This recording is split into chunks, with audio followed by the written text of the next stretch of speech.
6-5 is back, and we are talking about intellectual property, innovation, policy, national defense, and of course, we have to talk about AI because it is 2024. We've extensively talked about this wheel of innovation, how companies invest, what different countries and different companies are doing, and it is fascinating. And with AI or generative AI coming into the forefront, it just opens up another big opportunity to go through these and discuss public policy, what it means to countries, people, and everything in between. I can't imagine a better person to have on the show back on the 6-5. Kirti, it's great to see you. Great to see you again, Patrick. Thanks for having me back. Yeah, maybe a great place to start is I think maybe the last time we talked, you were at Qualcomm. I think you were there for over 20 years, but you are working for a different organization now. Maybe talk a little bit about what the organization is and what it does and what you're doing there. Yeah, I'll start with that. I was at Qualcomm for a little over 20 years, finally as the company's chief economist. And right now, I am the chief economist of global technologies at Cornerstone Research, which does litigation, regulation, expert work for different kinds of litigation issues. And my specialization is, of course, in intellectual property, antitrust, and tech. And I wear the hat at this think tank called Center of Strategic International Studies, CSIS, which is a national security defense think tank, and is really beginning to focus a lot more on innovation policy issues. That's wonderful. And I think the last time we talked about LeadershIP 2023, and gosh, where did the year go? LeadershIP 2023 is coming, and it has a new home at CSIS. Can you talk a little bit about what is CSIS, what's LeadershIP Conference, and maybe talk about what this year's focus is? LeadershIP, as you know, Patrick, and for our audience, was designed to bring together different communities. And by the way, LeadershIP stands for leadership with IP capitalized. IP, So for yes. different communities to come together and discuss, debate, unite, and lead on the critical intellectual property and innovation issues that industry is dealing with. And industry often deals with a moving set of issues on the intellectual property front, sometimes leading to litigation and other licensing issues that policymakers need to be focusing on, and that innovation and intellectual property experts or academics study. So how do we make this all relevant under a common roof and really have these communities talk to each other, really with the goal of informed policymaking and informed businesses, right? And the reason that it has found its new home at CSIS is, I think, it's a very critical moment in time, and it's a really good opportunity to bring together the innovation and intellectual property focus at the intersection with the national security, economic competitiveness issues that are critical for our economy today. And I think, one of the things that we're trying to do here is we're trying to underline the fact that, most of in our economy today, national competitiveness is firm competitiveness. Yes. Right? Because gone are the days where most of the R&D in the United States was being funded by the public sector, governments, etc., universities. Most of the R&D dollars, if you look at the data, are spent by the private sector. And a lot of innovation comes from the private sector. So if we don't have the means to create and maintain the right incentives for innovation from our firms, we will lose the geotechnological race that we all find ourselves in. So I think it's a really great time for LeadershIP to be joining hands with CSIS and bringing the national security, economic security aspect to this conversation. Yeah, it's a noble cause. It's an important cause, and I've been in the industry longer than I would like to admit. I'm also a student of history. In my spare time, I read history books, and some of those are about technological history. And I do think we're in a phase right now where, particularly this AI, it's as big as the beginning of the internet, and we all saw what that type of innovation, that open innovation, brought. And here we are, um, at a similar junction, right? We're seeing, closed approaches. We're seeing open approaches to really all models. I mean, it's been in the public eye of AI, but tell us what we're seeing. What's the latest and greatest in terms of open and closed ways of approaching things? So let me, zero in on AI because that's where you started. One of the conversations we have often at CSIS is the amount of level playing field that these technologies have created in terms of the national security, economic competitiveness priorities. Um, it's a big paradigm shift. And that's why it's no surprise that a lot of nations around the world are focusing on how to be winners in the technological race. AI in particular is seeing a lot of focus from policymakers across the world on different kinds of regulation. I think Stanford had a study on the number of regulations that passed around 135 different laws from 37 different nations in 2023 alone. Right.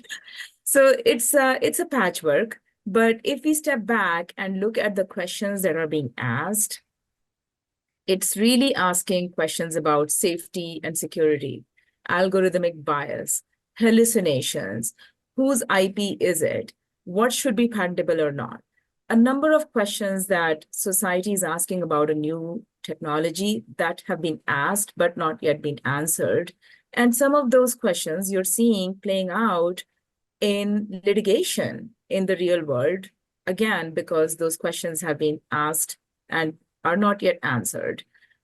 In terms of bringing this back to leadership, we do have a panel on artificial intelligence and intellectual property. And there are two broad set of questions at the intersection of AI and IP.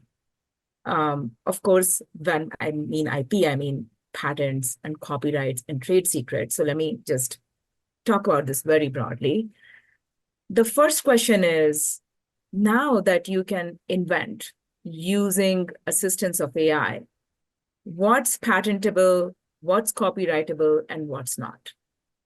That's a big question. And the US Patent and Trademark Office has been doing some hearings on this, getting comments of thousands of different stakeholders. And there have been a few lawsuits about this to That's try right. to figure out where to draw that line. And I think it's a very difficult question for us to try to answer as Well, it society. is, and particularly it even goes back to the early days of the internet, which was what can be crawled by a search engine. We had very similar discussions back in the early days of the internet, and those made its way through the court system, and we are here today, where you can present certain amount of information in a search result. And I'm not under the delusion that generative AI is exactly the same. It's not, but I'm seeing very similar types of arguments and discussions on both sides. So there's been some discussion in the context of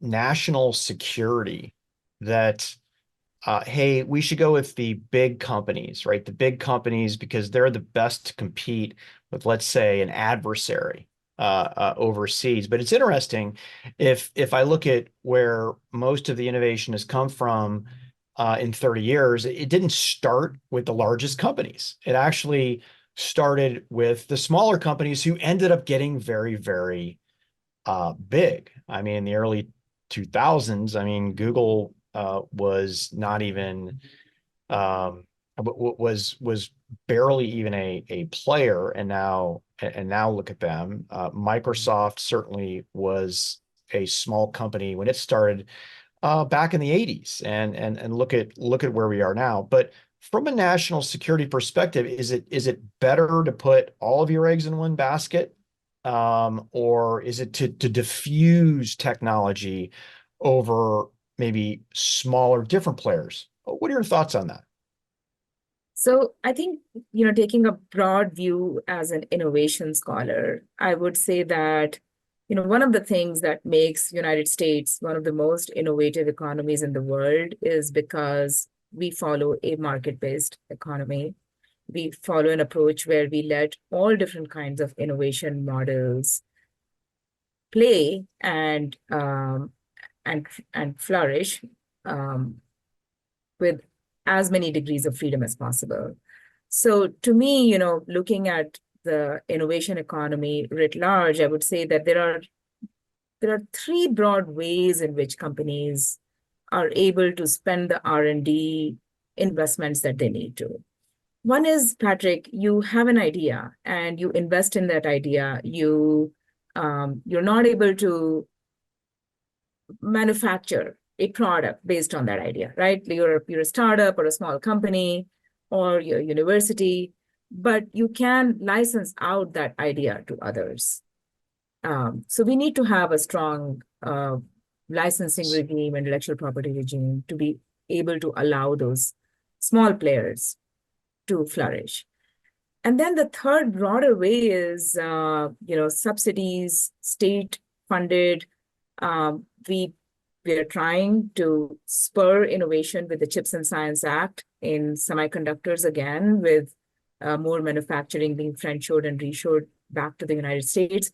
But make no mistake, there is an understanding there that even if we put state subsidies like a sizable amount, like $56 billion in Chips and Science Act, we have to create a public-private partnership. We have to bring the private investment in.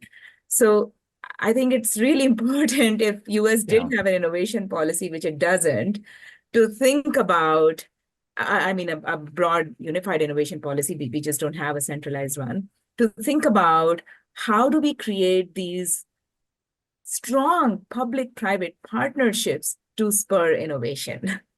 Yeah. And I think that's what's missing right now. And would that be an example of the CHIPS Act? Would that be private-public partnerships, or is it something different? Because, Kirti, what we are up against right now is different as you've ever seen. Is we've got a top-down model where money is no object, okay? That governments are spending, particularly in Asia. And I'm curious, what type of model innovation is best to compete with that? Yeah, so that's a really important point. So I think let's step back and by the way, Patrick, I would like to bring this conversation back to IP at some point. Sure. You're right. We are competing in a global economy where there are other innovation models that are much more centralized. There is more state subsidy, more funding from the government. And the question we need to ask ourselves is that a model that the United States can totally or partially follow and succeed? I like to share the story with you here of somewhere I read about the waning days of USSR, when Mikhail Gorbachev sends one of his aides to study the market for bread in London. And he goes around the city and he finds that there are no lines for bread ever, and there's no shortage of bread. So he asks his host, who's in charge of distributing bread in the city? And of course, the answer he gets is, well, no one. Right. Because centralized systems don't work as well. So I thought that question has been long asked and settled. And, we are right now in a period of angst because of the geopolitical tension that we live in, that we are struggling to keep and maintain our technological innovation edge But if we pigeonhole ourselves into this one model of innovation, we are trying to do this with the help of pure subsidies, it's far more likely that we're going to fail. We have succeeded so far because of creating and maintaining these different models of innovation, and let the markets have many more degrees of freedom. So I think we should be, and that's one of the goals here of our conversation at Leadership, we should be very conscientious about creating public-private partnerships to solve the innovation challenges facing our firms and our economy today. Appreciate that. Well, let me pull this back to IP. So I can't claim IP expert like you can. It's one of the things that as an industry analyst, my company weighs in on. But what is super clear to me is that, the US very specifically seems to be harming itself with our ability to compete because we're watering down IP protections. And it's very simple. You don't need to be an IP expert to understand this, but if you demotivate companies from doing something economically, then they are not going to invest in that. And therefore, if companies who create the core intellectual property to keep us competitive, they won't invest the billions, the tens of billions, the hundreds of billions of dollars to do it. So I have to ask, like, what do we do? What I'm seeing is policy or actions of some companies who don't find core intellectual property valuable are demotivating this even more, even year. Like, what do we need to do to turn the corner here? So, there will always be disputes in terms of different businesses and different companies trying to hash out which intellectual property is valid, which one's enforceable, which one's actually being infringed, and how much it should be valued at. Those discussions are part of the economy. They have to exist, they will exist, and questions on the merits will have to be determined by the courts and other arbitration bodies. But I think it's really important for policymakers to not put their thumb on the scale and really favor any one method of innovation over another, and let all of them sort of be in the menu of options, let us say, for firms to choose from. And one of the things that we have seen in the last several years vis-a-vis intellectual property is that in this global tech competition, we are seeing a lot more activity on intellectual property from countries like China. Sure. Than in the United States, right? Let's start by just the number of patent filings. China ranks number 1 in the patent filings in the World IP Office Index for the last several years. There are special quotas and incentives for filing patents in China that have been studied by scholars like Mark Cohen to the T. Like, why are there spikes in filings in certain months and so on? So there are special quotas for patent filing. Then let's talk about the question of enforcement, right? There are 4 specialized IP courts that have been established in China in the last 20 years. There are, in terms of patent litigation, there are 4 or 5 times the number of patent litigation lawsuits filed in China than in the United States. The docket is much larger.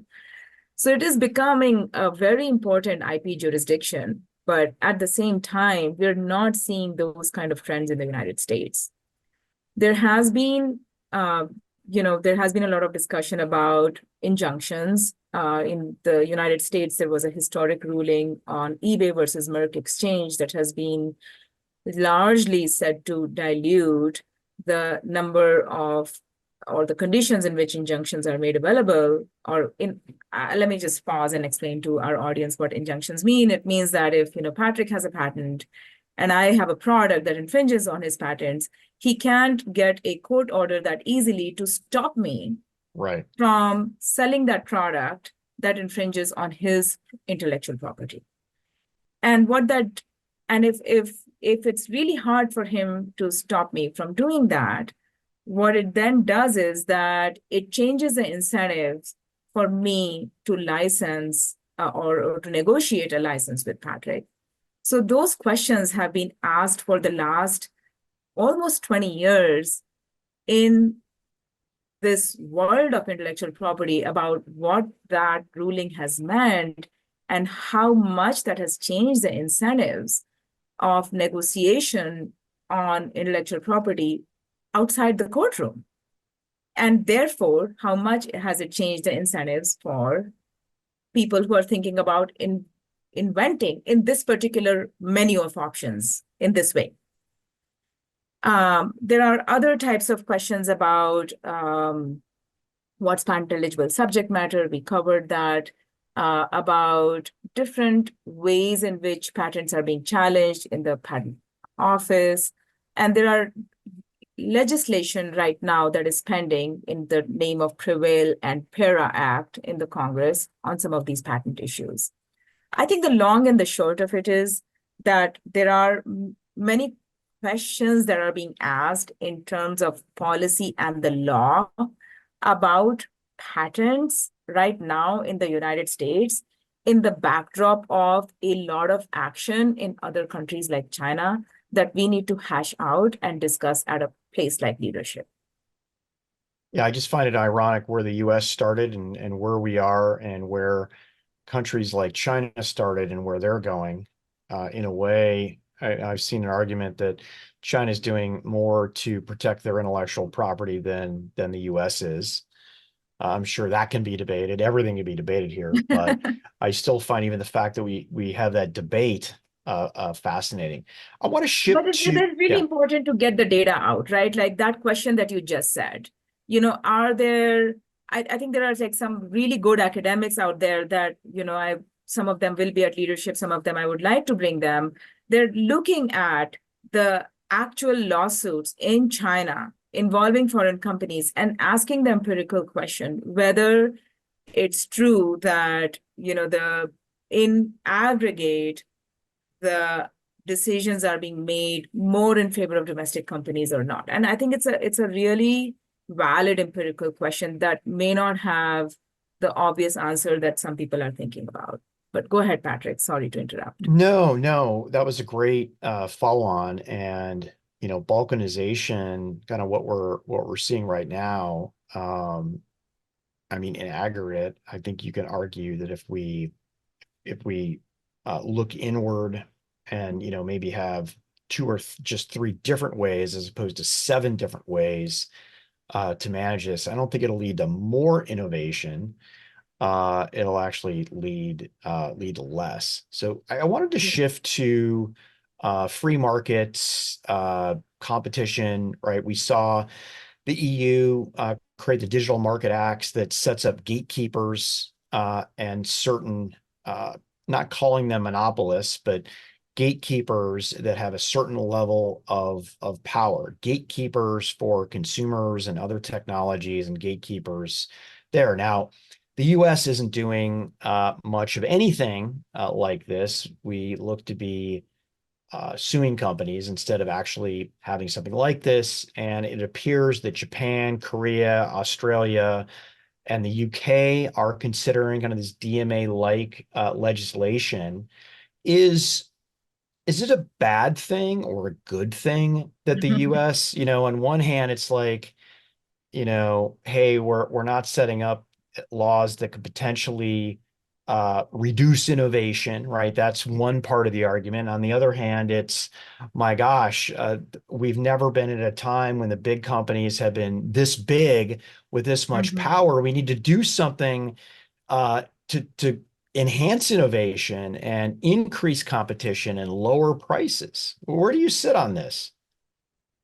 So certainly we are living in a world where there is now far more scrutiny and regulation towards big tech, what we call GAFA companies sometimes, than there ever was before. And it started with, as you, Patrick, noted, with the Digital Markets Act in Europe. And in one way, Europeans or the DMA tends to have what we call in our world a Brussels effect that doesn't happen with US regulation per se. So there's much more likely that, like you said, some of the countries, Australia, Japan, India, etc., following the commission approach, in the past, we've seen that, than following the DOJ and FTC. And there's reason for that, right? Let me just pause here and remind our audience that there are, in the only last 25 years, over 130 competition authorities, antitrust authorities around the world. Simply put, there aren't 130 jurisdictions with the rule of law. So it creates a very interesting patchwork for big companies to be able to navigate. And we've seen that firsthand many times. So I think that we're going to see, as we are seeing more of this, I think that, if you're asking for my view, the US approach where there isn't a regulation, but there is going to be, we are seeing more litigation in the courtrooms, is going to ask these questions in far more of a public eye. We're going to be able to see the record and the facts much more so than we would have the opportunity to observe in other jurisdictions. So it's a really good question for us to come back to next year and look at the facts and see what happened. What's interesting right now is to think about where this goes.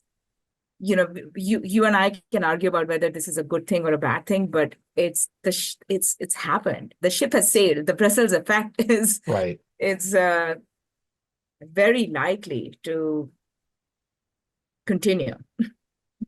No, I appreciate that. And, I like to have issues as black and white, but these very much are shades of gray and a to be determined. I think Well, history, in terms yeah. of in terms of the questions of the innovation economy, I think, we should go back to that point of we need to have the different menu of options of innovation. And one of the things that concerns me is, again, that we don't have a overarching innovation policy that combines the goals of intellectual property and competition and other vehicles under a common umbrella, working in the same direction. So hopefully we can avoid conflicts between those, but sometimes we've seen those in the past. So, let me give you some examples of the things that we're going to talk about at the conference, where there are global developments happening that affect US industries without, fully realizing that global developments have effect on US industries. A couple of those are on standard essential patents. There is currently pending legislation now, regulation in the European Union about some kind of regulation for patents that are relevant or specific to standards like 5G technology standards that will be powering and connecting your cars in the future and your IoT devices in the future. Although that would be European regulation, it would affect US industry. Another area is whether or not some kind of drugs for certain kind of pharmaceuticals should be covered under compulsory licensing regimes. And similarly, whether there should be march-in rights for governments to come in and decide what should be the price and licensing of patents that were generated from partly government-funded research. And this is a sort of a big step back after the Bayh-Dole Act. So those are questions that are actually affecting the US industry's decision-making today that we should be thinking about carefully. It's been a fascinating discussion. Kirti, I wanted to give you the last word. Is there anything that I should have asked you that I didn't ask you that would be relevant for the leadership conference coming up? At leadership, one thing I do want to remind everybody, we have at the intersection of intellectual property, innovation, and national security, experts coming that are thinking about innovation and IP from a national security angle. So one of the things that I've been trying to drive in this conversation, and we would want to have at leadership, is what should an overarching innovation policy in our nation look like? And how should we be doing a coordinated interagency dialogue to create one? I love it. How do you get to leadership? Is it online? Is it in person only? Please visit us at www.ipleadership.org. You could attend in person in Washington, D.C. at the headquarters of CSIS, Center for Strategic International Studies, or you could join us virtually. We would love to see you either way. That's great. Kirti, I want to thank you for coming on the 6-5 again. These conversations always stretch my brain, and it is an affirmation of who are the experts in these issues and who aren't. And you're certainly you're certainly in the top echelon of that. It's exciting. Thanks for coming on the show. Thank you, Patrick, for having me. So this is Pat Moorhead with the 6-5, and of course, more insights and strategies. Signing off here with Kirti Gupta, VP and Chief Economist of Global Technology at Cornerstone Research. Check out the show notes, a link to the LeadershIP 2024 conference, background on Kirti. Have a great morning, afternoon, evening, wherever you are on the planet. Take care.